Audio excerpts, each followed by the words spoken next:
तो भाई और बहनों, इसी प्रकार अब ये हमें सोचना पड़ेगा ज्ञान आधार से कि इन लोगों की तमाम घटिया कोशिशों के बावजूद सांसारिक तौर पे गुरुजी भी इनके साथ में, हमारे को गुरुजी गुरुद्रोही कह रहे हैं, हमारे ऊपर गुरुजी मुकदमा डाल रहे हैं, गुरुजी उनके साथ, संगत उनके साथ, अरबों खरबों रुपया उनके साथ में, जगत वाले उनके साथ में, और तमाम इन्होंने मारने पीटने जानलेवा हमले कर लिए, जो है जेल करवा दी, संगत में नीचा दिखा दिया।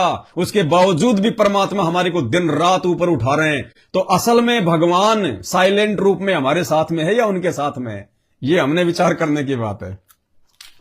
ये बड़े अद्भुत खेल है इस कल की भगवान के। बाद में देखना जो लोग नहीं समझ पा रहे आज माथा पीटेंगे वो। पेज नंबर 43 भाई और बहनों, बहुत ही परमात्मा ने गजब की चीज लिख दी है। यानी अपने वर्तमान में जेल में होने का संकेत भी कर रखा है इसमें, बंदी गृह स्पष्ट लिखा हुआ है। न्याय का दिन, ये देखिए पेज नंबर 43, न्याय का दिन क्या है?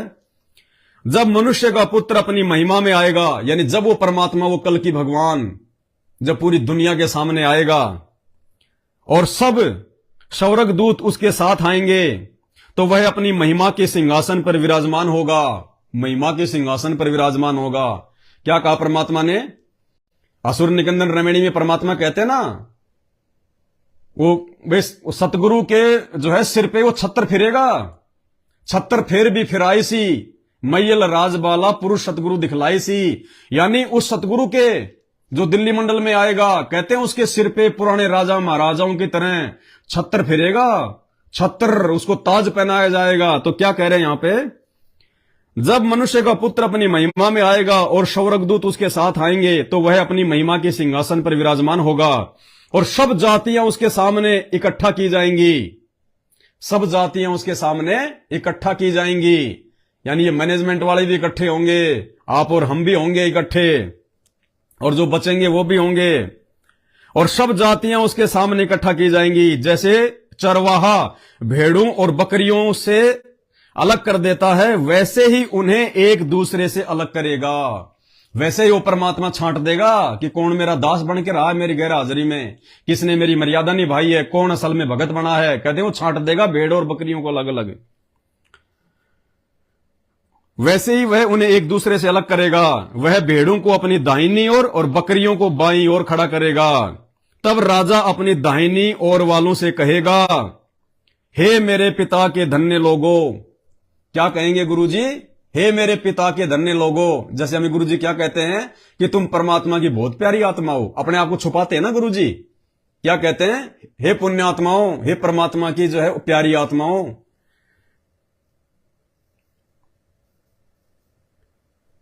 तब राजा अपनी दाहिनी ओर वालों से कहेगा, हे मेरे पिता के धन्य लोगों, आओ उस राज्य के अधिकारी हो जाओ जो जगत के आदि से तुम्हारे लिए तैयार किया गया है।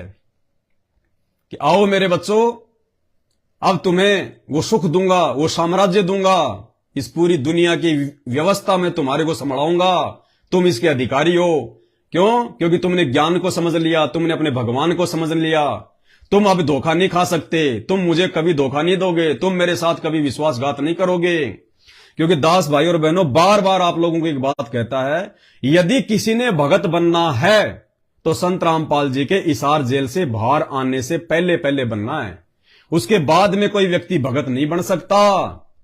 क्योंकि जो व्यक्ति आज उनके हिसार जेल में रहते सहते उनसे डरकर जो भक्ति करेगा, मर्यादा तोड़ने से बचेगा, उनको दुखी करने से बचेगा, भक्ति करेगा, वो असली भगत है। अरे उनके आने के बाद तो लूला लंगड़ा काना गूंगा बहरा ये पूरे पियक्कड़ सियक्कड़ नशेड़ी फसेड़ी सब डर के मारे उनके चरणों में आ जाएंगे। अरे जब सिर पे मौत दिखाई देगी तो लोग तो जो है गधे को भी बाप बना लेते हैं, संत रामपाल जी को तो वो तुरंत बनाएंगे। तो उस समय कोई भगत नहीं बनेगा। भगत बनने का समय आज है, क्योंकि हिसार की छोटी जेल में बैठ के आज वो यही तो देख रहा है कि मेरा कौन है। अरे जब जब भूल पड़े वो पुस्तक वो लाल वाली छोटी सी दास ने आपको दिखाया ना, उसमें क्या कह रहे हैं गुरुजी कि मैं इसीलिए हिसार जेल में आके बैठा हूं कि मैं ये देखना चाहता हूं कि मेरे जाने के बाद में इस मार्ग को तुम कैसे चलाओगे। तो आज परमात्मा हिसार की छोटी जेल में बैठ के आप और हमारी रहनी करनी तो देख रहा है कि मेरे सामने तो सारे सरेंडर हो जाओगे तुम। लेकिन मेरी गैर हाजिरी में जो भगत बन के दिखाएगा, मेरे वचन पे चल के दिखाएगा, भक्ति भाव भादो नदी सबे चले गहराए, सरिता सोई जानिए जो जेठ मास ठहराए। असली नदी वही है जो जेठ के महीने में भी बहती रहेगी। अरे गुरु जी के आने के बाद तो सारे भगत बन जाएंगे। असली भगत वो है जो उनकी गैर हाजिरी में, जो जेठ के महीने में भी जो बहता रहे, वो असली नदी है। तो क्या कह रहे हैं, वह भेड़ों को अपनी दाहिनी और बकरियों को बाई ओर खड़ा करेगा। तब राजा अपनी दाहिनी ओर वालों से कहेगा, हे मेरे पिता के धन्य लोगों, आओ उस राज्य के अधिकारी हो जाओ जो जगत के आदि से तुम्हारे लिए तैयार किया गया है। यहां पे सतलोक का भी है, जो जगत की आदि से तुम्हारे लिए तैयार किया गया है। जगत की आदि यानी इस संसार की रचना से पहले जो तुम्हारे लिए जो तैयार किया गया, कौन सा? सतलोक। क्योंकि सतलोक के बाद में इस जगत की उत्पत्ति हुई है। तो परमेश्वर उन आत्माओं को छांट लेगा कि मैं तुम्हारे को सतलोक का राज्य दूंगा बच्चों, जो मैंने जगत की आदि से जो तुम्हारे लिए मैंने स्थापित कर रखा है। तुम्हें मैं मोक्ष दूंगा, अब मैं तुम्हें सतलोक भेजूंगा। आओ उस राज्य के अधिकारी हो जाओ, यानी मोक्ष के अधिकारी हो जाओ, जो जगत के आदि से तुम्हारे लिए तैयार किया गया है। क्यों परमात्मा हमें क्यों देगा मोक्ष? क्यों परमात्मा हमारे को राज्य देगा सतलोक का? अब क्या कह रहे हैं गुरुजी? क्योंकि मैं भूखा था और तुमने मुझे खाना दिया। भाई और बहनों, संगत में सबसे पहले गुरु को भगवान मान के भोग लगाना किसने शुरू किया? उस परमात्मा को खाना जो है वो किसने दिया? साध संगत ने, सत्सेवकों ने अपने घरों पे भगवान को भोग लगाना शुरू किया। क्या कह रहे हैं गुरुजी कि क्यों तुम मोक्ष के अधिकारी होगे? इसलिए दास प्रार्थना करता है भाई और बहनों कि वर्तमान में जो क्रिया साध संगति में चल रही है, ये पवन दास नहीं चला रहा। पवन दास तो केवल एक यंत्र है, भगवान चला रहा है। ये सारी क्रिया परमात्मा करवा रहा है। नुक्ते ऊपर रिजेगा, कोटि कर्म जल जा तुम्हारे, आप पे आरती आप पे साजे, आप पे किंग और आप पे बाजे। परमात्मा खुद ही हमारे को प्रेरणा करता है, खुद ही हमारे को सही रास्ते पे चलाता है, फिर खुद ही परमात्मा हमसे मर्यादा निभाता है, फिर खुद ही परमात्मा हमारे ऊपर जो है वो प्रसन्न हो जाता है कि देखो मेरे बच्चों ने मुझे भगवान मान लिया। जबकि उनकी सद्बुद्धि के बिना, उनके आशीर्वाद के बिना हम कैसे उनको भगवान मान सकते थे? तो सब कुछ परमात्मा ही करवाता है, फिर परमात्मा ही हम पे फिर जो है वो प्रसन्न होता है। तो गुरुदेव उस समय फिर कहेंगे कि बच्चों तुम सतलोक के अधिकारी हो गए। क्यों? क्योंकि जिस समय मैं जेल में था, देखना, क्योंकि मैं भूखा था और तुमने मुझे खाने को दिया। गीता जी अध्याय 3 श्लोक 13। जो व्यक्ति अपने भगवान को भोग लगाए बिना, जो परमात्मा को भोग लगाए बिना अन्न खाते हैं, वो तो पाप खाते हैं। तो हम अपने परमात्मा को भोग लगा रहे हैं। क्यों? सबसे पहले तो हमने परमात्मा की पहचान की। गुरुदेव ने खुद ही अपनी पहचान करवाई सात संगतियों के माध्यम से कि गुरु ही परमात्मा होता है। गुरु गोविंद दो नहीं भाई, दो समझेगा वो दो जग में जाई। तो हमने अपने गुरुदेव भगवान को भोग लगाना शुरू किया। सबसे पहले उनका प्रकट दिवस मनाना शुरू किया। तो गुरुदेव क्या कह रहे हैं कि जब मैं जेल में था, आगे देखना बंदी कराएगा, इसलिए दास कह रहा है क्यों? जब मैं भूखा था और तुमने मुझे खाने को दिया, मैं प्यासा था और तुमने मुझे पानी पिलाया, मैं परदेसी था और तुमने मुझे अपने घर में ठहराया। ये देखो, ये बैड लग रहा परमात्मा का। परमात्मा कहते हैं जब मैं परदेसी था तो तूने मुझे अपने घर में ठहराया। संत की जगह उसका आश्रम होता है, जेल नहीं होती। इसलिए परमात्मा कहते हैं जब मैं परदेसी था, जब मैं अपने आश्रम से दूर था, जब मैं जगत के बीच में था, तो तुमने मुझे अपने घर में ठहराया। यानी हम सभी भाई बहनों ने, हम सबकी सेवा से यह परमात्मा का बेड आया है 8 सितंबर को। तो परमेश्वर को हमने यहां पे ठहरा रखा है। बंदी छोड़ को 24 घंटे परमात्मा इस पे विराजमान होते हैं। उनके आशीर्वाद से सारा सब कुछ हो रहा है। और उसके बाद ये बाइबल की भविष्यवाणी क्यों आई? अगर ये भविष्यवाणी हमारे 8 सितंबर से यदि पहले आ जाती तो ये भविष्यवाणी जो है ये पूरी नहीं हो पाती, क्योंकि उस समय तक तो हमने लगाया नहीं था। तो ये मालिक की विशेष दया। और आज सभी भाई बहन अपने अपने घर पे लगा रहे हैं बेड। जिनको जैसी भी आर्थिक स्थिति है या जिनके घर में जैसी भी जगह है, उस अनुसार बहुत सारे भाई बहन अपने अपने घर पे परमात्मा को ठहरा चुके हैं। गुरु को भगवान मान के फॉर्मेलिटी नहीं कर रहे हकीकत में कि गुरु जी विराजमान होंगे। अरे गुरु जी अगर भोजन करने आएंगे, हम भोग लगाते हैं गुरु जी को, और गुरु जी भोग करने आएंगे और गुरु जी की इच्छा अगर लेटने की हो गई, अगर विश्राम करने की हो गई, तो कहां लेटेंगे गुरु जी? दरबार में लेटेंगे जो है परमात्मा, या हमारे कपड़ों में लेटेंगे परमात्मा? हमारे घर पे कोई रिश्तेदार आ गया, हमने उसको खाना खिला दिया, खाना खिला के रिश्तेदार भी अगर बोलता कि जी मैं जा रहा हूं, मुझे लेट होगी, तो भी हम क्या बोलते हैं, अजी थोड़ी देर तो आराम कर लो, धूप बहुत ज्यादा है, अजी बाद में चले जाना, शाम को थोड़ा आराम कर लो। तो भगवान हमारे घर पे आएगा तो क्या हम भगवान से प्रार्थना नहीं करेंगे कि गुरुजी थोड़ा विश्राम करो अपने दास की झोपड़ी पे? तो विश्राम कहां करेंगे गुरुजी? नीचे विश्राम करेंगे, हमारे गंदे कपड़ों में करेंगे। इसलिए सभी भाई बहन अपने अपने घरों पे बेड भी लगाने लग गए परमात्मा का। तो ये देखो, उसके बाद ये भविष्यवाणी आई है, पहले परमात्मा ने ये व्यवस्था करवाई। क्योंकि मैं भूखा था और तुमने मुझे खाने को दिया, क्योंकि मैनेजमेंट के यहां पे गुरु को भोग नहीं लगाया जाता, ना उनके आश्रमों में गुरु जी को भोग लगाया जाता। उनके आश्रमों में तो केवल दाढ़ी मूछ वाली फोटो को भोग लगाया जाता है, वो काल्पनिक फोटो को, और वो भी कब? जब 2-4 महीने में उनका कोई प्रोग्राम होता है। बाकी संगत अपने घर पे कभी परमात्मा को भोग नहीं लगाती, कभी भी अनदेव की आरती करती है। अरे अनदेव, अनदेव वो एक देव है, भगवान नहीं है। भगवान संत रामपाल जी हैं।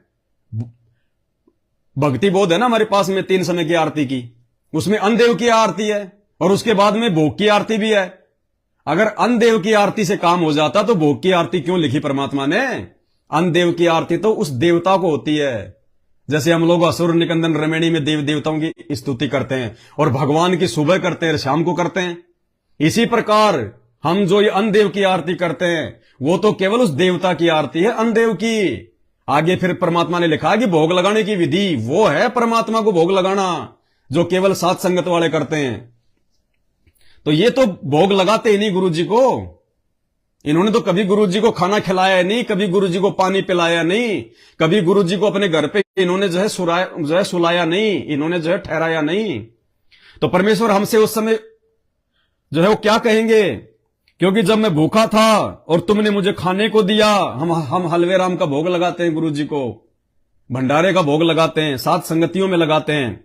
मैं प्यासा था तो तुमने मुझे पानी पिलाया। देखो वो जग पानी का दास ने 8 सितंबर को लाइव आके आप लोगों को दिखाया था कि हमने परमात्मा का जग और एक गिलास पानी का भर के सुबह रख देना है, शाम को मालिक से आज्ञा लेके उस पानी को हमने पीना है। दूसरा जल रात के लिए रखना है, रात वाला जग सुबह हमने उठा के पीना है, दूसरा मालिक के लिए हमने रखना है। ये विधि परमात्मा ने पहले शुरू करवा दी, क्योंकि परमात्मा ने भविष्यवाणी का ये जिक्र करवाना था। क्योंकि मैं भूखा था तो तुमने मुझे खाने को दिया, मैं प्यासा था और तुमने मुझे पानी पिलाया, मैं परदेसी था तो तुमने मुझे अपने घर पे ठहराया, मैं नंगा था और तुमने मुझे कपड़े पहनाए। देखो वो रखे परमात्मा के 2 जोड़ी कपड़े, पैंट शर्ट, कुर्ता पायजामा, लोअर टी शर्ट। ये भी 8 सितंबर को ही आया है और इसमें भविष्यवाणी में जिक्र कर दिया परमात्मा ने कि जब मैं नंगा था, यानी परमात्मा जेल में है, वो कैदी के रूप में है, तो वो जेल वाले ड्रेस पहनेंगे। इसलिए मालिक कहते हैं जब मैं नंगा था तो तुमने मुझे कपड़े पहनाए। सभी भाई बहनों की सेवा लगा दी परमात्मा ने, सबकी। आप ये ना सोचना कि अकेला ये दास कर रहा है, नहीं, दास तो केवल निमित्त मात्र है। हम जितने भी साथ संगत से जुड़े हुए भाई बहन हैं, जिन्होंने अपनी सेवा लगवाई है, देखो ऐसे परमात्मा कहते हैं सुपात्र को यदि तुम लोग जो है सहयोग करोगे तो दान का जो है सदुपयोग होता है। जबकि दान तो हम किसी से ले ही नहीं रहे, ना ज्योति का ना पाठ का।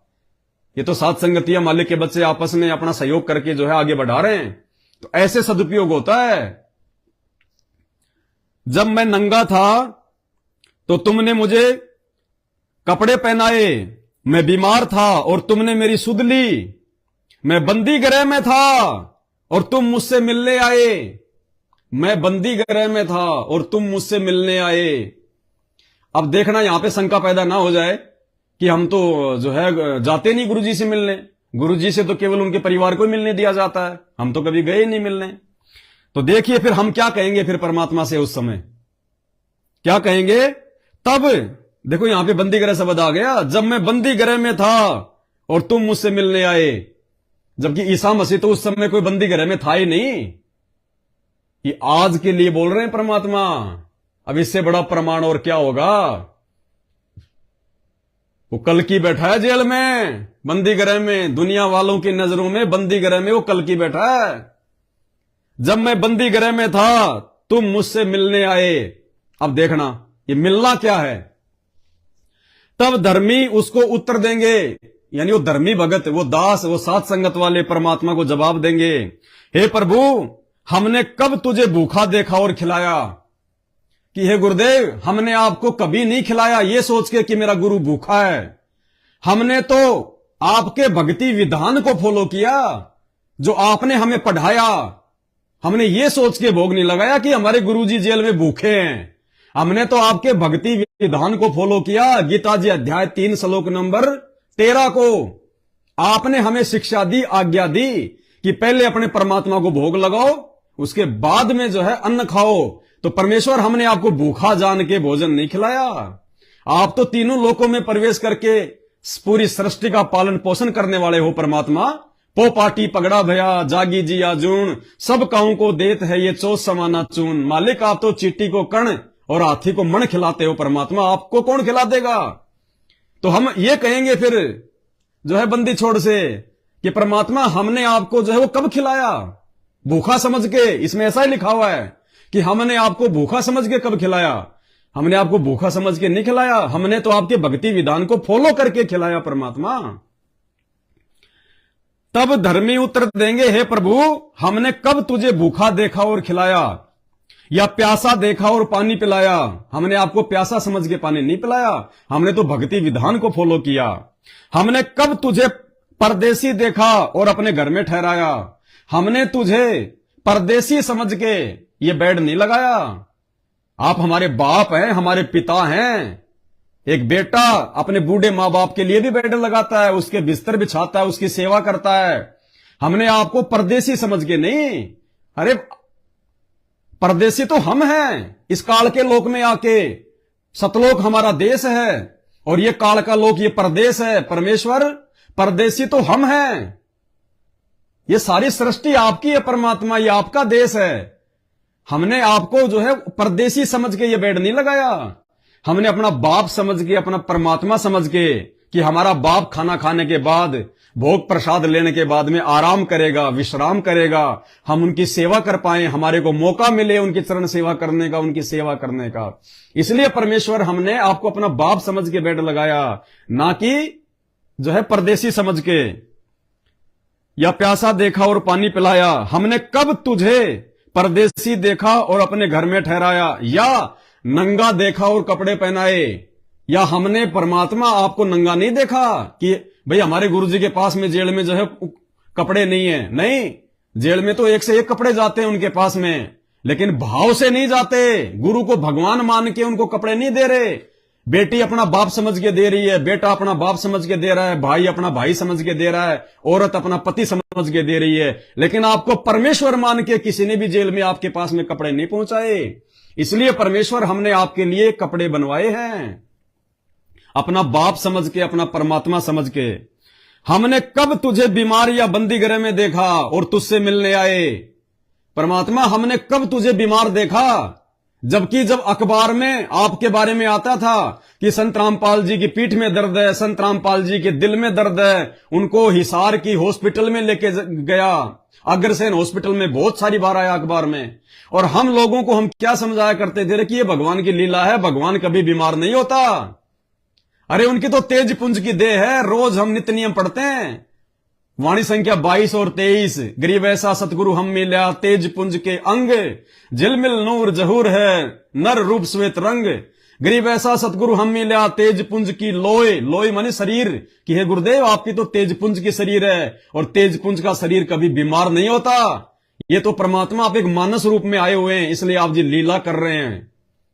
तो हम ये कहेंगे कि परमात्मा हमने कब आपको बीमार देखा और कब हमने आपको जेल में देखा, जो हम आपके लिए वहां पे कपड़े पहुंचाए या हमने वो किया। हमने तो आपको अपना बाप समझ के ये सारा काम किया है। हमने कब तुझे बीमार या बंदी गृह में देखा।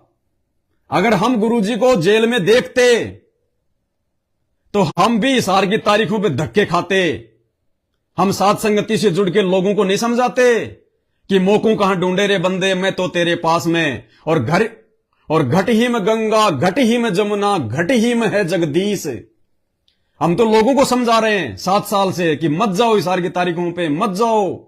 परमात्मा को अपने घर पे समझो, अपने घट में समझो, अपने घर पे रोज तुम आरती करते हो, तुम दीपक जलाते हो। अगर तुम्हें यह है कि गुरुजी जेल में हैं, तो नालायकों फिर क्या दीवारों के सामने दीपक लगा रहे हो? दीवारों के सामने अपने घर पे तुम जो है दंडोत कर रहे हो। तुम दीवारों के सामने खड़े होकर आरती करते हो। जब तुम्हें इतना ही विश्वास नहीं है कि हमारे गुरुजी हमारे घर पे नहीं है, तो हम ये कहेंगे कि गुरुजी हमने कब आपको बीमार देखा, हमने कब आपको जो है बंदी गृह में देखा, हमने तो आपको सदा अपने पास में देखा कि हम हैं सबद सबद हम माही और हमसे भिन्न और कछुनाई। कि परमात्मा आप तो पल पल अपने बच्चों के साथ में हो, मालिक आप जेल में बैठ जाओगे तो दुनिया कौन चलाएगा? इसलिए हम ये कहेंगे कि परमात्मा हमने कब आपको जेल में देखा? जो आप कह रहे हो कि तुम मेरे से मिलने आए थे, तो परमात्मा हमने आपको कब जेल में देखा जो हम आपसे मिलने गए? फिर क्या जवाब देंगे परमात्मा, देखना। तब राजा उन्हें उत्तर देगा। फिर वो राजा क्या कहेगा? गुरुदेव भगवान हमसे क्या कहेंगे? मैं तुमसे सच कहता हूं कि तुमने जो मेरे इन छोटे छोटे भाइयों में से किसी एक के साथ किया, वह मेरे ही साथ किया।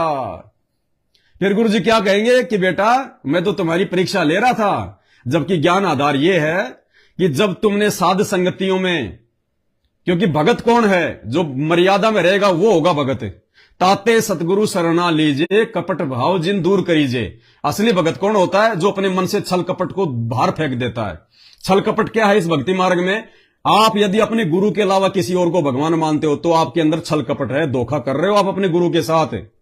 तो गुरु जी ये कहेंगे कि बेटा साध संगति में जो मेरे बच्चे आया करते थे, और इन बच्चों को, कौन से बच्चों को? जो वास्तव में योगी है, जो भगत हैं, जिन्होंने भगवान को पहचान लिया। बाकी नाम तो पूरी दुनिया लेती है, कोई शराब पीता है, कोई मांस खाता है, कोई चोरी कर रहा है, कोई उल्टे काम कर रहा है, वो भगत नहीं होते नाम लेने के बाद भी। नाम लेने के बाद में असल भगत वो है जो गुरु को भगवान मान के हर क्रिया करे मर्यादा में रह के। तो गुरुदेव फिर हमसे क्या कहेंगे? तब राजा उन्हें उत्तर देगा कि मैं तुमसे सच कहता हूं कि तुमने जो मेरे इन छोटे से छोटे भाइयों में से किसी एक के साथ किया, वह मेरे ही साथ किया। यानी तुमने इन बच्चों के साथ में जो किया, साथ संगतियों में तुमने इनको भंडारा खिलाया, मुझे भोग लगा के, तो तुमने मुझे ही खिला दिया। तुमने इनकी हर प्रकार से मदद की, तुमने इनकी हेल्प की, तुमने इनको प्यार प्रेम से समझाया। तो परमात्मा कहते हैं जो तुमने मेरे बच्चों के साथ में किया वो मेरे ही तो साथ हो रहा था। जब तुम इनको भंडारा जो है करवा रहे थे तो मैं ही तो खा रहा था। जब ये भोग लगा हुआ वो जो है वो जल जो है वो ग्रहण कर रहे थे तो मैं ही तो कर रहा था। जब ये तुमसे मिलने आते थे और तुम इनसे मिलने जाते थे साध संगतियों में, तो तुम मेरे से तो मिलने आ रहे थे। तुम साध संगति में कोई ब्याह शादी की कोई चर्चा थोड़ी करने आ रहे हो। दास क्यों कहता था आप लोगों को बार बार कि साध संगति में रमणियों की चर्चा नहीं होगी, ना कोई अपने गर्भिद की बात होगी, केवल परमात्मा की चर्चा होगी। तो यह संकेत किया परमात्मा ने कि जब तुम साध संगतियों में आ रहे थे, तुम मिलने मेरे बच्चों से जब तुम मिलने आते थे आपस में, अरे तो हम वहां पे अपने भगवान के लिए तो जा रहे थे, अपने गुरुजी की तो महिमा करते थे, गुरुजी की तो चर्चा करते थे, गुरुजी को तो भोग लगाते थे, गुरुजी पे तो लोगों का विश्वास को जो है वो दृढ़ कर रहे थे। तो परमात्मा क्या कह रहे हैं कि जो तुम कुछ इनके साथ में कर रहे थे वो मेरे तो साथ कर रहे थे। इसलिए तुम मेरे से मिल भी रहे थे, तुम मुझे खिला भी रहे थे, तुम मुझे पिला भी रहे थे, तुम मुझे पहना भी रहे थे। अब उसके बाद में क्या होगा? फिर परमात्मा उनसे सवाल करेगा, जो बाई तरफ खड़ी हैं जो बकरियां, मैनेजमेंट वाले और उनके पीछे लोग। फिर परमात्मा उनसे सवाल करेगा, तब वह बाई ओर वालों से कहेगा, तब क्या कहेंगे परमात्मा उनसे? हे शापित लोगों, शापित भाई और बहनों। अब दास कैसे समझाए? एक 9 पेज का हिसार जेल से वो लेटर आया था, 9 पेज का, जो गुरुजी ने लिख के भेजा था 2020 में। बड़ी मुश्किल से आप और हमारे हाथ लगा था। उस 9 पेज के लेटर में दास ने वीडियो बना दिए 2, आपने देख भी लिया।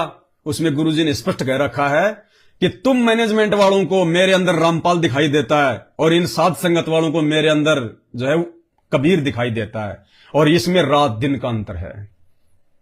स्पष्ट कर दिया परमात्मा ने। तो क्या कहेंगे परमात्मा फिर उनसे?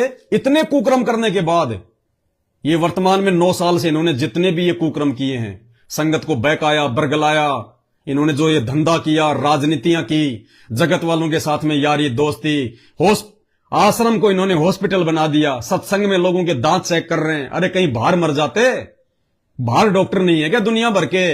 क्यों संत रामपाल जी का नाम बदनाम किया?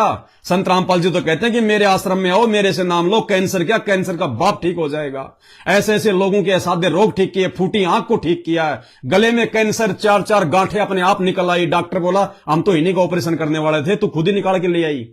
ऐसे ऐसे परमात्मा ने चमत्कार किए, मुर्दों को जिंदा किया, और उस परमात्मा के आश्रम को तुमने हॉस्पिटल बना दिया। ये शापित है, शापित लोग।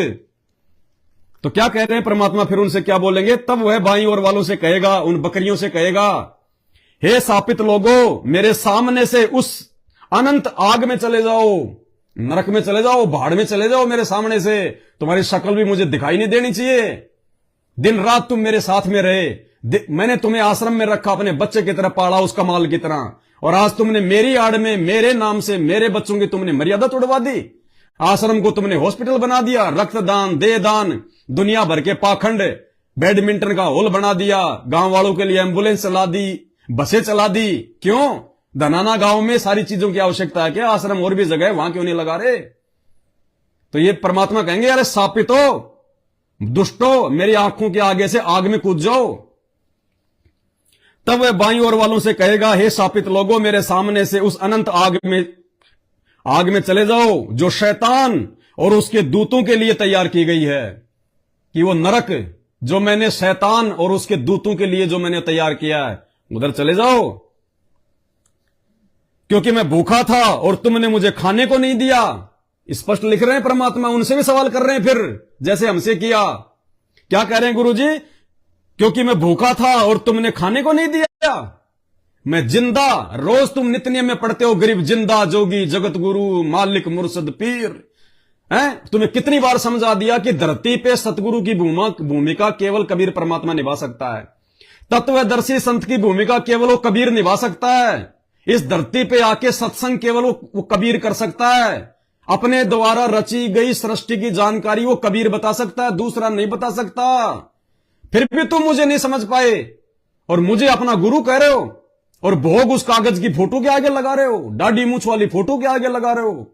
उस कागज की फोटो का तुम प्रगट दिवस मना रहे हो, मेरा तुम जन्मदिन मना रहे हो। मुझे तुमने कभी खिलाया नहीं, तो क्या उनसे फिर जो है क्या सवाल करेंगे? क्योंकि मैं भूखा था और तुमने मुझे खाने को नहीं दिया, मैं प्यासा था और तुमने मुझे पानी नहीं पिलाया, मैं परदेसी था और तुमने मुझे अपने घर पर नहीं ठहराया, मैं नंगा था और तुमने मुझे कपड़े नहीं पहनाए, मैं बीमार और बंदी गृह में था और तुमने मेरी सुध ना ली। जबकि ये तो रोज मिलने जाते हैं, फिर भी परमात्मा कह रहे हैं कि मैं बंदी गृह में था और तुम मेरे से मिलने तक नहीं आए। यानी तुमने कभी भी मेरे बच्चों को इन आश्रमों में ज्ञान समझाने के लिए नहीं बुलाया, मेरी महिमा करने के लिए नहीं बुलाया। तुमने अपने स्वार्थ के लिए पाठ पाठ पाठ, संगत आएगी तो पैसा देगी, संगत आएगी तो ज्योति का पैसा आएगा, संगत आएगी तो बड़े बड़े आश्रम बन जाएंगे, इनको मजदूर बना दो। कहते तुम कभी भी मेरे से मिलने नहीं आए। यानी तुमने कभी भी मेरे बच्चों को, क्योंकि ऊपर मालिक ने जिक्र कर दिया स्पष्ट कि मिलने का मतलब क्या है, कि तुमने कभी भी मेरे बच्चों को ज्ञान चर्चा के लिए नहीं बुलाया, मेरी महिमा करवाने के लिए नहीं बुलाया। तुमने कभी भी मेरे बच्चों को जो है खाना नहीं खिलाया। भाई और बहनों, इन आश्रमों में भंडारे केवल इसलिए किए जाते हैं क्योंकि जगत वाले आते हैं। बाकी आज भी इनके नामदान सेंटरों पे और हर रविवार को सतलोक आश्रम मैनेजमेंट हरियाणा जहां भी गांव गांव में सत्संग करता है, सिर्फ चाय बिस्किट, भंडारे नहीं करवाते, ये भोग नहीं लगाते गुरु जी को। तो परमात्मा उस समय कहेंगे कि मैं भूखा था, तुमने मुझे खिलाया नहीं। यानी तुमने मेरे बच्चों को जो है भंडारा तक नहीं करवाया। और मैंने सत्संग में आदेश दे रखा कि बिना भंडारे के तो सत्संग शुरू भी नहीं होता। और मेरे ज्ञान के खिलाफ, मेरे ही इस आध्यात्मिक ज्ञान के खिलाफ 4 बिस्कुट और एक वो चाय का गिलास मेरे बच्चों को तुमने भूखा मारा। उनके पेट में तो चूहे कूद रहे हैं, वो सत्संग सुनेंगे? तो मालिक कह रहे हैं तुमने मुझे खाना नहीं खिलाया, कभी तुमने मुझे कभी पानी नहीं पिलाया, तुमने मुझे कभी कपड़े नहीं पहनाए, तुम कभी मेरे से जेल में मिलने नहीं आए। तुम केवल इसलिए आते थे कि संगत को मूर्ख बना के रखें, उसकी शिकायत कर देंगे, गुरुजी वो ऐसा कर रहा है, गुरुजी वो ऐसा कर रहा है, गुरुजी उसको गुरुद्रोही घोषित कर दो। झूठी साची ऑडियो बनवा के मेरे नाम पे केवल तुम अपना धंधा करते रहे। तुम मेरे से मिलने नहीं आते थे, तुम अपने स्वार्थ के लिए आते थे। मेरे बच्चों को गुरुद्रोही घोषित करवाने के लिए आते थे।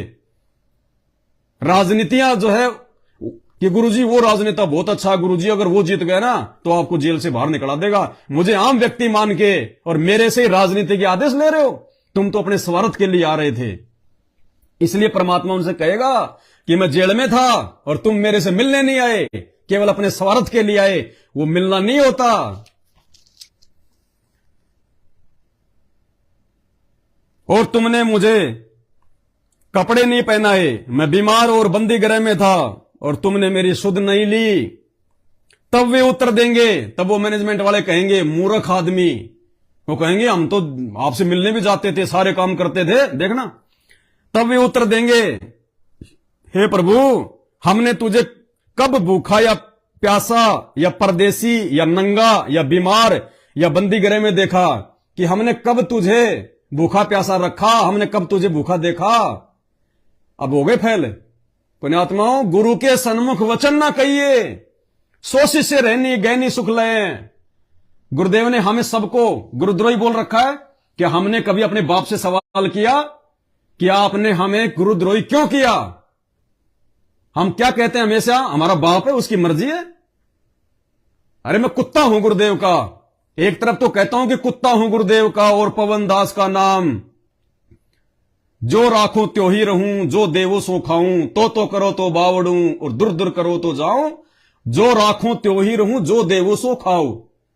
कभी कुत्ता अपने स्वामी से सवाल नहीं करता, कुत्ता अपने स्वामी से कभी सवाल नहीं करता। तो हमने कभी भी परमात्मा से सवाल नहीं किया। और इन्होंने ये क्या बोलेंगे देखना, ये बोलेंगे भविष्यवाणी है, क्योंकि ये भविष्यवाणी भी आप और हमारे समझ में आएगी, ये भी हमारे तक ही पहुंचेगी, उन तक नहीं जाएगी। इसलिए ऐसा होना है, पहले से खुलासा हो गया, उसके बावजूद भी ऐसा ही वो लोग गुरुजी को बोलेंगे, क्योंकि वो गुरु को मानुष मानते हैं। और गुरुजी को मानुष मानने वाले को परमात्मा ने कहा अंधा, और अंधा आदमी चाहे कितना समझा दो गलती करेगा ही करेगा। गुरु मानुष कर जानते, वो नर कहिए अंधे। तब वे उत्तर देंगे और सवाल कर रहे हैं। क्या सवाल कर रहे हैं? हे प्रभु, हमने तुझे कब भूखा या प्यासा या परदेसी या नंगा या बीमार या बंदी गृह में देखा? हो गया सवाल गुरुजी से। अरे गुरुजी कह दे तू चोर, तो मान लेना चाहिए कि गुरुजी मैं चोर, मेरे से गलती हो गई, गुरुजी माफी करो परमात्मा, आगे से मालिक ध्यान रखूंगा। आप बिल्कुल, आपकी दोनों आंखें सही हैं। और गुरुजी कह दे कि तू एक आंख से अंधा, गुरुजी बिल्कुल अंधा मालिक, बंदी छोड़, मैं तो नीच हूं, क्या पता मेरे को सपना आ रहा है, क्या पता मालिक मेरी आंखों का भ्रम है कि मुझे दोनों आंखों से दिखाई दे रहा है। जबकि गुरुजी आप कह रहे हो वो सत्य है, अंधा तो अंधा ही हूं गुरुजी, ये होना चाहिए। जबकि ये सवाल कर रहे हैं, तब ये उत्तर देंगे, हे प्रभु, हमने तुझे कब भूखा या प्यासा या परदेसी या नंगा या बीमार या जेल में देखा और तेरी सेवा टहल नहीं करी? और कब तेरी सेवा नहीं करी? तेरे लिए रजाई गद्दे लेके जाते थे, तेरे लिए हम कपड़े लेके जाते थे, मिठाई के डब्बे लेके जाते थे, कब तेरी सेवा नहीं करी? सवाल क्वेश्चन मार्क लिखा हुआ है। तब वह उन्हें उत्तर देगा तब परमात्मा उनको उत्तर देंगे और क्या बोलेंगे?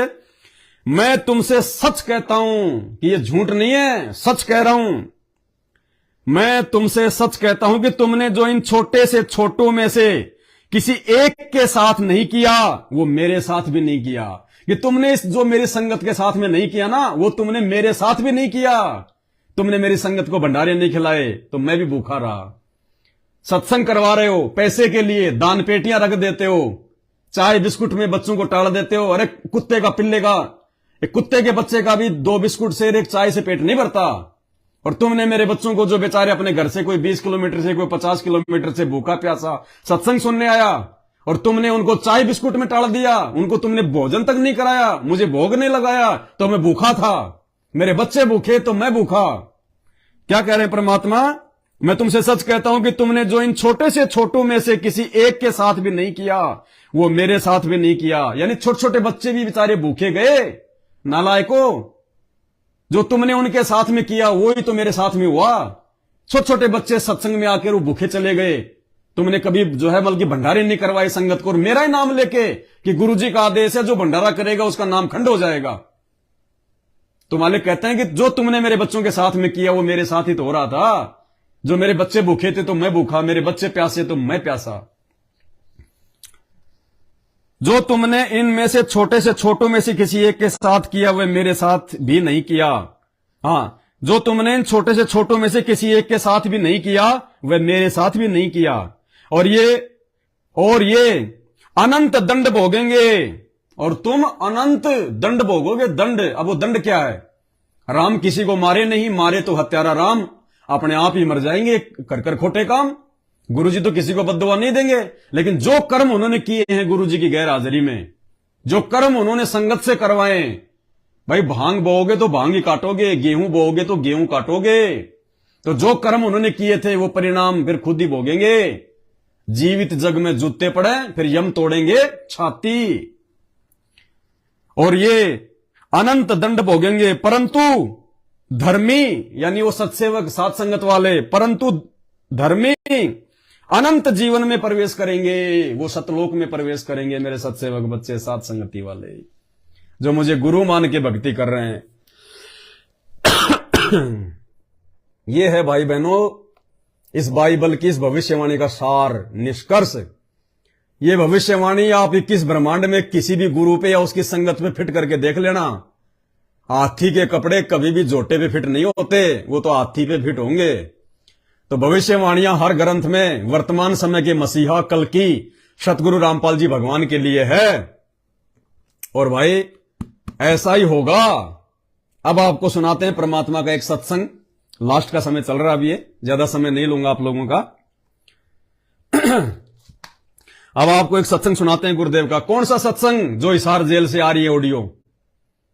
ये परमात्मा है, सतगुरु जो चावे सो कर दे, ये मालिक है। आसाराम की 5 साल पहले छोटी सी ऑडियो आई थी, छोटी सी ऑडियो टहल का मच गया था मीडिया में। उसके बाद आसाराम की कोई ऑडियो नहीं आई, और आज संत रामपाल जी भगवान की ऑडियो पे ऑडियो, 1-1 घंटे की ऑडियो। ये परमात्मा है, ये चाहेगा तब कोई बात फैलेगी, नहीं तो नहीं फैलेगी। ये समर्थ है, ये वचन में बांध देता है उन घटनाओं को। उन ऑडियो में क्या कहा जा रहा है? अभी लेटेस्ट जो पार्ट 4 आया है, सत्संग 2023 विशेष सत्संग, जो मैनेजमेंट भेज रहा है बना बना के, पार्ट नंबर 4 जो कल आई है 1 घंटे की। क्या कह रहे हैं परमात्मा उसमें? बीच में बैटरी अगर डिस हो जाए तो माफ करना, क्योंकि बैटरी जो है वो थोड़ी जो है बच रही है। क्या कह रहे हैं परमात्मा? क्या नाम था? चोट। ये देखिए पुण्यात्माओं, ये वर्तमान में हिसार जेल से आने वाली ऑडियो सत्संग इन लोगों के समझ में नहीं आ सकते। ये सद्बुद्धि भी भगवान ने सत्सेवकों पे बसक जो है वो बकस रखी है। ये तो 4 बजे जाके बैठ जाते हैं नामदान केंद्रों पे। किसी का बच्चा रो रहा है, कोई ऊंग रहा है, क्योंकि सुबह 4 बजे उठ उठ के दौड़ते हैं। ये वो समझ में नहीं आ सकती इनकी बुद्धि काल ने जकड़ रखी है। ये संकेत परमात्मा आप और हमारी दृढ़ता के लिए कर रहे हैं। क्या कर रहे हैं? सुनियो पुण्यात्माओं ध्यान से, क्या कहा जा रहा है।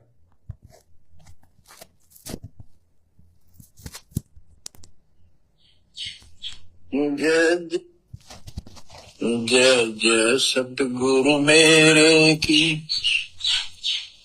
जय जय सतगुरु मेरे की, सदा साहिबी सुख है। एक बार शुरू से चला रहा हूं। जय जय सतगुरु मेरे की, जय जय सतगुरु मेरे की,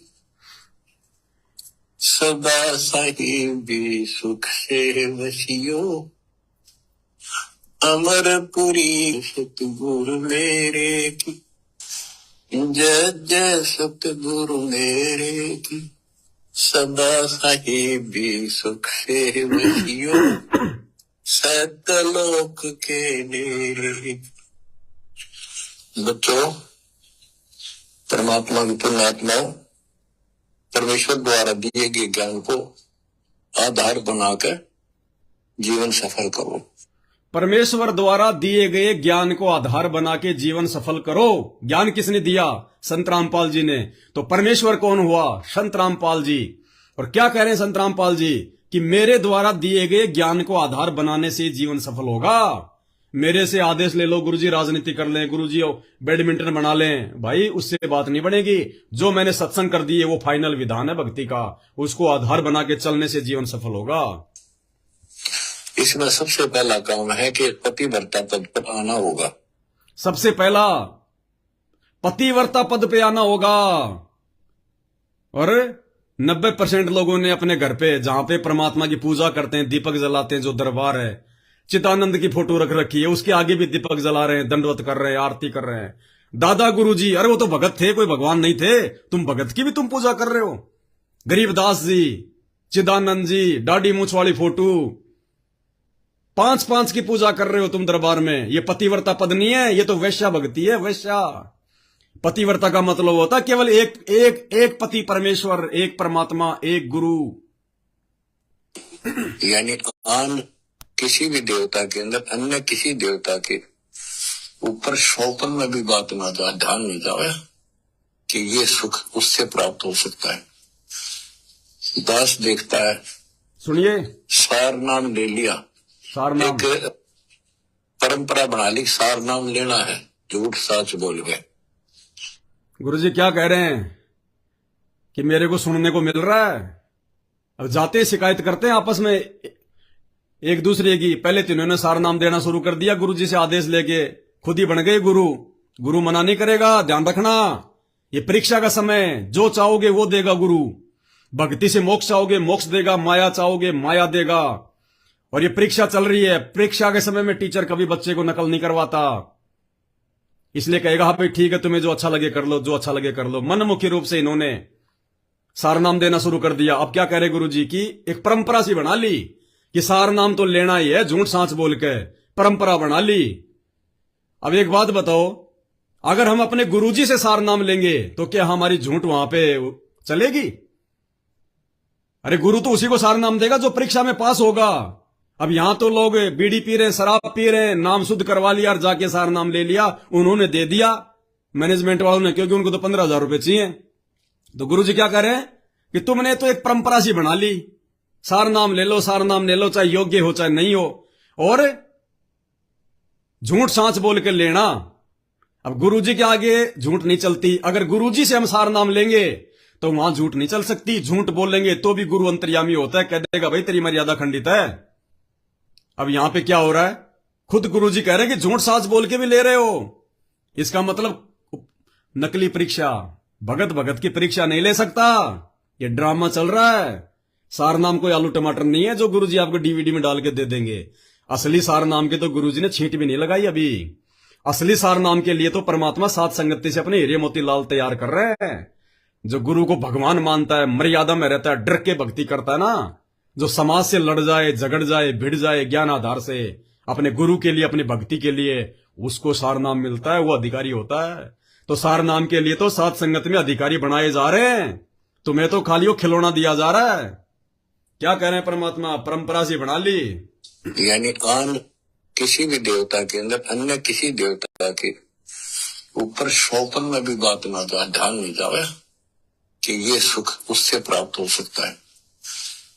दास देखता है, सार नाम ले लिया, एक परंपरा बना ली, सार नाम लेना है, झूठ सच बोल गए। सार नाम ले लिया और फिर इन्हों के फायदा नहीं हुआ, झाड़े लुआने चले गए।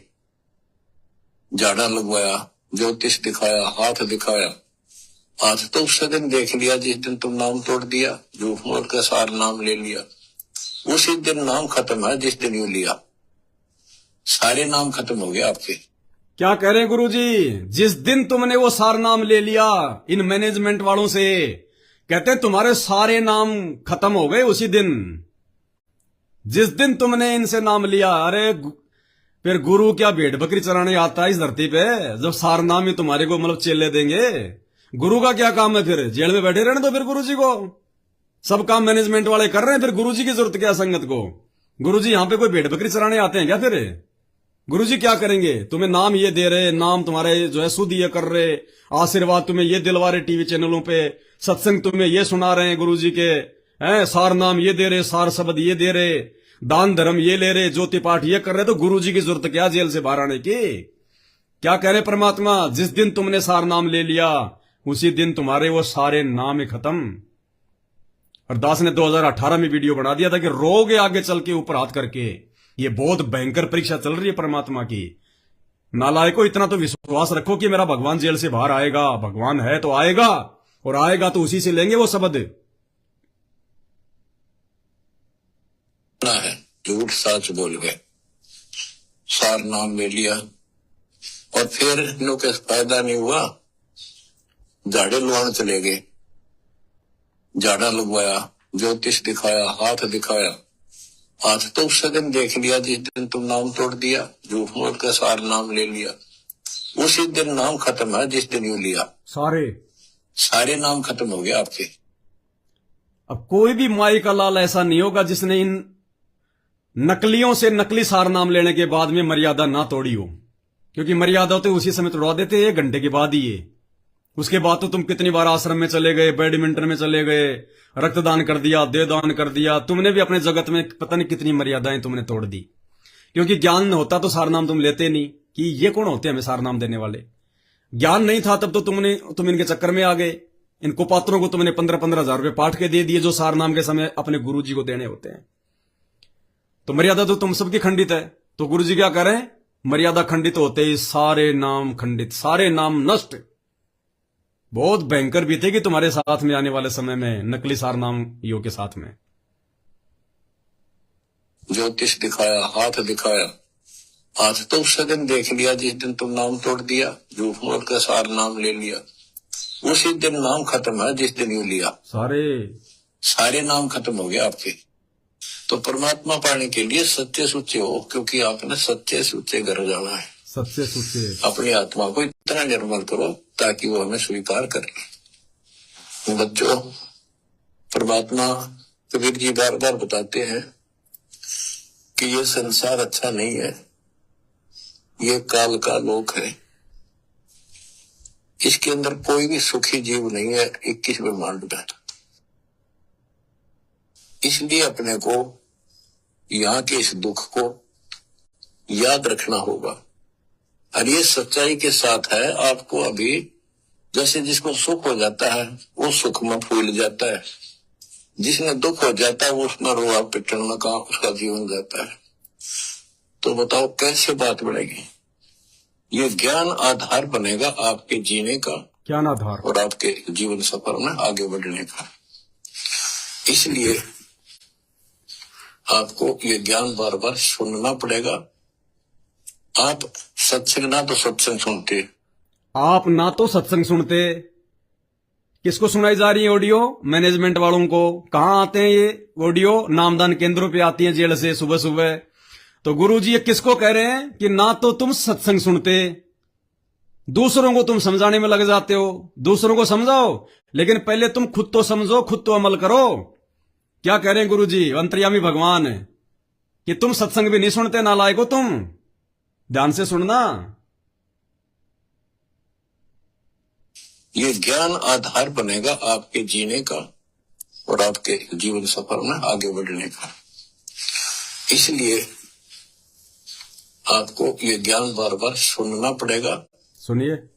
आप सत्संग ना तो सत्संग सुनते, पता लगा मैंने, क्योंकि जो पुराने हैं वो तो ये सोच चुके हैं हमने सारा ज्ञान हो गया।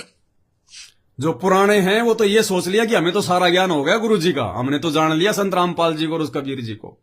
जो पुराने हैं वो तो ये सोच रहे हैं कि हमने तो सारा ज्ञान सुन लिया और दूसरों को समझाने में रहते हैं। तो गुरु जी कहते हैं पहले खुद तो अमल कर लो। सत्संग ना तो सत्संग सुनते, पता लगा मैंने, क्योंकि जो पुराने हैं वो तो ये सोच चुके हैं हमने सारा ज्ञान हो गया और औरों को समझाने में लग जाते हैं। अच्छी बात है, औरों को समझाओ, ये तो बहुत अच्छी बात है, लेकिन समझाने का अर्थ है उसमें अपने ऊपर भी लागू रखे उस काम को, अपने पे उन बातों को स्वयं भी फॉलो करे। तो मुद्दास देख रहा कि ये फॉलो करते तो सार नाम लेकर नाम खंड नहीं करते। गुरुजी क्या कह रहे हैं, यदि तुम फॉलो करते अपने ऊपर, मेरे सत्संगों पे तुम चलते, तुम अगर अमल करते तो सार नाम लेने के बाद में नाम को खंडित नहीं करते। गुरुजी ने इनको लताड़ दिया संकेत में कि ड्रामेबाजी कर रहे हो, ड्रामेबाजी। तुम दुनिया को फालतू में जो है वो भोंक रहे हो, तुमने खुद ने ज्ञान नहीं समझा अभी तक। और 9 साल हो गए हम सत्सेवक, ना कहीं नामदान केंद्र पे जाते, ना कहीं पे हम अपना नाम शुद्ध करवाते। हमारा नाम खंड होता ही नहीं, हम मर्यादा तोड़ते नहीं, और थोड़ी बहुत ऊंच नीच हो जाती है अपने भगवान से अपने घर पे समायाचना करते हैं और अपनी गलती को सुधारते हैं। और वहां मालिक ने कितना बड़ा संकेत कर दिया इनको रिजेक्ट कर दिया। समझाने का अर्थ है उसमें अपने ऊपर भी लागू रखे उस काम को, उन बातों को स्वयं भी फॉलो करे। तो मुद्दास देख रहा कि ये फॉलो करते तो सार नाम लेकर नाम खंड नहीं करते। तो इसलिए फॉलो करो। ये ज्ञान जब आज आपके ऊपर परमात्मा या डायरी कृपा की आपको, ज्ञान वही है जो पहले आपको हजारों सत्संग करके सुना रखा और वो रिकॉर्ड हो चुका है। क्या कह रहे हैं गुरु जी कि ज्ञान वही है जो मैंने रिकॉर्ड कर दिया सीडी में, डीवीडी में, जो यूट्यूब पे डला हुआ है, ज्ञान वही है। लेकिन तुम्हारे को नए सिरे से क्यों समझाने की जरूरत पड़ रही है मुझे? क्योंकि तुमने मेरे उन सत्संगों को आधार नहीं बनाया। देखना आगे गुरु जी क्या कह रहे हैं कि ज्ञान तो वही है जो मैंने पहले कर दिया, मैंने सत्संग कर दिए, लेकिन दोबारा सत्संग करने की जेल से आवश्यकता क्यों पड़ी? क्योंकि निकम्मो तुमने सत्संग सुने नहीं, तुमने अपने ऊपर लागू किए नहीं। तो पहले आपको हजारों सत्संग, तो मुद्दास देख रहा कि ये फॉलो करते तो सार नाम लेकर नाम खंड नहीं करते। तो इसलिए फॉलो करो। ये ज्ञान जब आज आपके ऊपर परमात्मा या डायरी कृपा की आपको, ज्ञान वही है जो पहले आपको हजारों सत्संग करके सुना रखा, लेकिन और वो रिकॉर्ड हो चुका है, उसके वीडियो ऑडियो बन चुके हैं, उनमें आप सुन सकते हो। तो अब फिर नए सिरे से क्यों सुनवाना पड़ा आपको? नए सिरे आप से ढीले पड़ गए थे, ढीले पड़ गए। आप हल्के में ले चुके। गुरु जी क्या करें, नए सिरे से जेल से तुम्हें क्यों समझाने पड़े? क्योंकि तुम ढीले पड़ गए, तुम सत्संग नहीं सुन रहे। किनको कह रहे हैं? मैनेजमेंट वालों को सुना रखा और वो रिकॉर्ड हो चुका है, उसके वीडियो ऑडियो बन चुके हैं, उनमें आप सुन सकते हो। तो अब फिर नए सिरे से क्यों सुनवाना पड़ा आपको? आप ढीले पड़ गए थे, आप हल्के में ले चुके थे, सेवा जरूर करते थे, लेकिन वह लगन कम हो गई थी आप। तो देखो, आपको परमात्मा बताते हैं, अब बच्चों आप पढ़े लिखे हो, शिक्षित हो, ऐसा गजब का ज्ञान धरती पर कोई देखा ना सुना, इस तरह निर्णय आज तक किसी को हुआ नहीं। तो सतगुरु कौन है फिर? क्या कह रहे हैं गुरु जी कि ऐसा ज्ञान आज तक धरती पे देखा ना सुना, ऐसा निर्णय करके आज तक ये ज्ञान किसी ने नहीं दिया। तो सतगुरु कौन है फिर? संकेत कर रहे हैं गुरु जी कि नालायक को समझो फिर कि तुम्हारा गुरु कौन है। स्वयं कबीर भगवान है, परमात्मा है। कह रहे कि फिर सतगुरु कौन है? सतगुरु पूर्ण ब्रह्म है, सतगुरु आप अलेख, सतगुरु रमता राम है, इसमें मीन न मेख, कि इसमें कोई मीन मेख नहीं है, कोई संशय नहीं है कि सतगुरु ही परमात्मा है। जबकि गुरु जी इनको कह भी रहे हैं कि फिर सतगुरु कौन हुआ? देखना, सेवा जरूर करते थे, लेकिन वह लगन कम हो गई थी आप। तो देखो, आपको परमात्मा बताते हैं, अब बच्चों आप पढ़े लिखे हो, शिक्षित हो, ऐसा गजब का ज्ञान धरती पर कोई देखा ना सुना, इस तरह निर्णय आज तक किसी को हुआ नहीं। फिर सतगुरु कौन है? तो सतगुरु कौन है फिर? कबीर साहब कहते हैं, नौ मन सूत और जिया ऋषि रहे, पर सतगुरु ऐसा समझा दे उड़ देना तू जीवन। तो इसी से आप विश्वास हो जाना चाहिए आपको कि गुरु जी कौन है, कि ये दास सतगुरु है। सतगुरु ऐसा ज्ञान देखा ना सुना। ये दास कौन है? सतगुरु। और सतगुरु कौन होता है? ना सतगुरु जननी जने, जाके माना बाप, पिंड ब्रह्मंड से रहित है, ना वाती नु ताप। इन ग्रंथों में ऐसा प्रमाणित कर दिया। आप शिक्षित हो, एकदम समझ गई, अपनी किस्मत सराहा करो। ये परमात्मा ऊपर कैसे दया की, हम पापी हो। हम तक कभी भूले पड़े थे, कख भी नहीं पता था, अनमोल जीवन आपका नष्ट हो रहा था। तो अब आपको मर्यादित रहना पड़ेगा, और मर्यादा में रहते हुए या भक्ति करते रहो आखिरी। अब आपको मर्यादा में रहना पड़ेगा और मर्यादित रहते हुए आखिरी समय तक भक्ति करते रहो। बहुत छूट दे दी, अब नहीं मिलेगी आगे। भूले पड़े थे, कख भी नहीं पता था, अनमोल जीवन आपका नष्ट हो रहा था। तो अब आपको मर्यादित रहना पड़ेगा, और मर्यादा में रहते हुए या भक्ति करते रहो आखिरी सांस तक। और मर्यादा में ये मैनेजमेंट रहने नहीं देगा, चाहे तुम कितनी कोशिश कर लो। जब तक उनकी संगति करोगे तुम मर्यादा में रह ही नहीं सकते। आप तो जहाज में जाओगे, आपके आने वाली पीढ़ियां भी सीधी सतलुज आएगी। बच्चों विश्वास रखो, मैं कोई मांगने खाने वाला नहीं हूँ, ना था ना कोई स्वार्थदास का। 27 साल तक लगातार हो गए, आज तक सुख का सांस नहीं ले लिया, और ना मैं लेना चाहता। भगवान सुख तो वहां, या सुख किसने कहा, या कोई सुख हो भी तो मांग लिया मालिक। तो कबीर साहब कहते क्या मांगो कुछ थिर ना रहाई, देखत नहीं चला देता। एक लख पूत सबालक नाती, उस रावण काल दीवान रहती। मांग लो के मांगे, 1 लाख बेटे थे, 1.25 लाख पोते, और सारे नष्ट हो गए। आख्या के सामने आप भी मारे। सब सोने की लंका होती, रावण से रणधीर, एक पलक में राज बिराजी, जम के पड़े जंजीर। तो इस नकली सांग को कुछ भी मांगने की आवश्यकता नहीं है। दृष्टि पड़े सो धोखारी, खंड पिंड ब्रह्मंड चलेंगे, फिर नहीं रसी लोकारे, फिर नहीं रसी लोकारे। ये तो दिखा सब धोखा आपके साथ, कति धोखा। कल को मारी मृत्यु हो गया धोखा है। यो शरीर फूक कर आंख बनानी पड़े, और कोई चुप हो जा घर में, आंख खोल लो। तो आपके परिवार की सुरक्षा भी पूरे सतगुरु के माध्यम से, कबीर साहब की शरण रहने से होगी। और जब तुम न बकवाद करती, चोट कर दिखाओगे। ध्यान रखना भाई, ये संकेत सात संगत वालों के लिए है।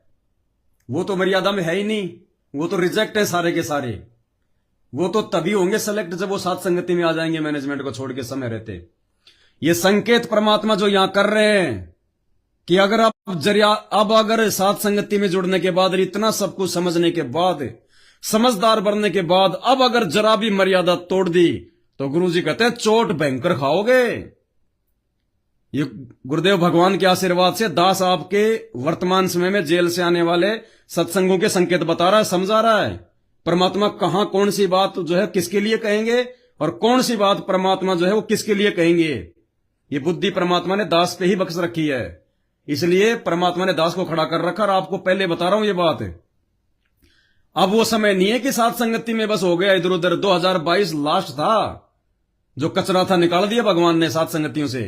आज उनकी दुर्गतियां हो रही है, जा जाके देख लो उन लोगों की। मेरे पास फोन आते हैं, भगत जी क्या करें, अब क्या करें, परमात्मा जाने। तो गुरुजी ये सात संगत के लिए संकेत कर रहे हैं ये, कि अब अगर मर्यादा तोड़ दी, जरा सा भी ऊंच नीच कर दी, जरा सा भी कमजोरी दिखा दी, तो गुरुजी कहते हैं चोट भयंकर खा जाओगे। अब फिर परमात्मा रिजेक्ट कर देगा। ध्यान से सुन लो भाई। आंख बनानी पड़े, और कोई चुप हो जा घर में, आंख खोल लो। तो आपके परिवार की सुरक्षा भी पूरे सतगुरु के माध्यम से, कबीर साहब की शरण रहने से होगी। गुरुदेव कह रहे हैं अगर मर्यादा में रहोगे, इसी प्रकार से जुड़े रहोगे, तो आपके और आपके परिवार की पूरी रक्षा सुरक्षा होगी, गारंटी है। और यदि मर्यादा तोड़ दी, भाई उनकी कहां रक्षा हो रही है, उनके और उनके परिवार की। उनके सत्संगों में आए दिन 10-15 मरते आने जाने में। वो धनाना धाम में सेवा करते करते 3 मर गए हमारे, वो तो बाहर आ गई सूचना, क्या पता और कितने मर गए होंगे। रोज मर रहे मैनेजमेंट वाले बीमारी से, एक्सीडेंट में, कोई रक्षा नहीं हो रही। ये रक्षा परमात्मा सत्संगों के विषय में कह रहे हैं कि आपके और आपके परिवार की रक्षा होगी इस दास के माध्यम से। और यदि मर्यादा तोड़ दी, ऊंच नीच कर दी, तो चोट भयंकर खाओगे, सुन लो। और जब तुम न बकवाद करती, चोट कर दिखाओगे।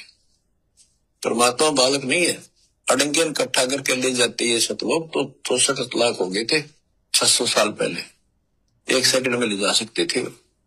तो आपको 24 कैरेट का सोना बना के ले जाया जाएगा। 24 कैरेट का सोना बना के ले जाया जाएगा। और ये 24 कैरेट का सोना बनाने का स्थान ये सात संगति है, धरती पे दूसरी जगह नहीं है जहां आपको 24 कैरेट का सोना बनवाया जा रहा है परमात्मा के द्वारा। ये नियम है, गुरु को भगवान माने बिना, एक परमात्मा की पूजा किए बिना, पूर्ण मर्यादा में रहे बिना, हमारे अंदर वो जो है विषय विकार वगैरह छोड़े बिना, आज साथ संगत वाले भाई बहन हैं जो ज्ञान को आधार बना के विषय भोग को छोड़ते जा रहे हैं, भोग विलास को छोड़ते जा रहे हैं, अपने गुरु को ही भगवान मान रहे हैं। इनके बिना हम जिंदगी में कभी सतलोक नहीं जा सकते। अरे उधर तो सारी पूजा होती है, सब करते हैं वो तो उल्टे सीधे काम। तो यहां क्या हो रहा है? ये 24 कैरेट का सोना केवल सात संगति में बनाया जा रहा है। नहीं है, अड़ंगियन इकट्ठा करके ले जाते ये सतलोक तो 64 लाख हो गए थे 600 साल पहले, 1 सेकंड में ले जा सकते थे। तो आपको 24 कैरेट का सोना बना के ले जाया जाएगा। ये बन जाओगे तो जाओगे, ना तो यही धक्के खाओगे। बच्चों, आज बस इतना ही गुणगान करूंगा। आशा करता हूं डेली सुना करो। देखो मैं भी अगर दोस्ता ना आलस नहीं करता ना, तो मैं भी तो हार मान सकूं हूं। आपके लिए सब कुछ करवा रहा परमात्मा, तो समझा है तो सर दर पाओ, बहुर नहीं रह सकता। परमात्मा आपको मोक्ष दे बच्चों, सदा सुखी रहो। बैटरी बच गई 10%। लास्ट में एक 2 मिनट का गुरु जी का सत्संग और सुन लो, ताकि आपकी आत्मा में दृढ़ता आ जाए, विश्वास हो जाए कि गुरु के रूप में धरती पे स्वयं कबीर परमात्मा है। कोई परमात्मा का बेटा नहीं है, कोई परमेश्वर का पुत्र नहीं है, कोई परमात्मा का भेजा हुआ दास नहीं है, संदेशवाहक नहीं है, मैसेंजर ऑफ गॉड नहीं है। स्वयं गॉड है, गॉड। अल्लाहों का अल्लाह, मसीहों का मसीह, सिखों का वाहिगुरु, हिंदुओं का भगवान। लास्ट प्रकरण चल रहा है सुल्तान अधम का। जब सुल्तान अधम के पास में परमात्मा बांदी बन के गए और सुल्तान अधम ने 3 कोरडे मारे, तो क्या कह रहे हैं गुरु जी? ये हिसार जेल से आया हुआ है। ऑडियो नंबर 1 पढ़ लेना। ये चौथा पार्ट है जो भी आपको मैंने सुनाया, इसका 1 नंबर। ये संकेत केवल परमात्मा सत्सेवकों से निकलवा रहे हैं, वो सुन रहे हैं, उनकी बस की बात नहीं है। उसमें गुरुजी कह रहे हैं कि पुण्यात्माओं, ये दास बना था वो बांदी, ये दास। सुनिएगा।